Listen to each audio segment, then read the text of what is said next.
வானத்தையும் பூமியையும் படைத்த சர்வ வல்லமையுள்ள தேவனை ஸ்தோத்தரிப்போமாக.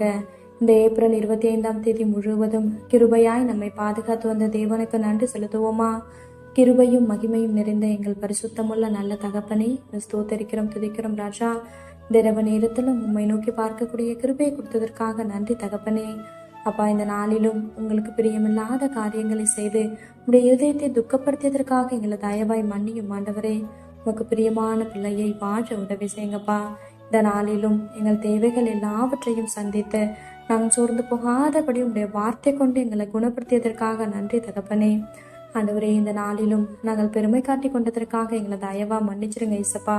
பெருமைக்கு எதிர்த்து நிற்கிறீர் என்று வேதத்துல பார்க்கிறோம் ஆண்டவரே. அப்பா, அங்க நாங்க பெருமை காட்டி கொள்ற அளவுக்கு எங்களால எதுவுமே இல்லை ராஜா. எல்லாமே நீங்க கொடுத்ததுப்பா. அதை உணர்ந்தவர்களாய் எல்லா சூழ்நிலையிலும் தாழ்மையாய் நடந்து கொள்ள கற்றுத்தாங்கப்பா. உண்மை போல எல்லாரையும் நேசிக்க கற்றுத்தாரோம். இந்த இரவு நேரத்தில் செபிக்கிற ஒவ்வொருவரையும் ஆசிர்வதிங்கப்பா. அவர்கள் குடும்பங்களையும் நீர் பாதுகாத்து வழி நடத்தும். எங்கள் ஆவி, ஆத்துமா, சரீரம் முழுவதையும் உடைய கரத்திலே கொடுக்கிறோம். நீர் பொறுப்படுத்தி நீர் வழி நடத்தும். இயேசு கிறிஸ்துவின் இனிய நாமத்தில் செபிக்கிறோம் எங்கள் ஜீவனுள்ள நல்ல பிதாவே.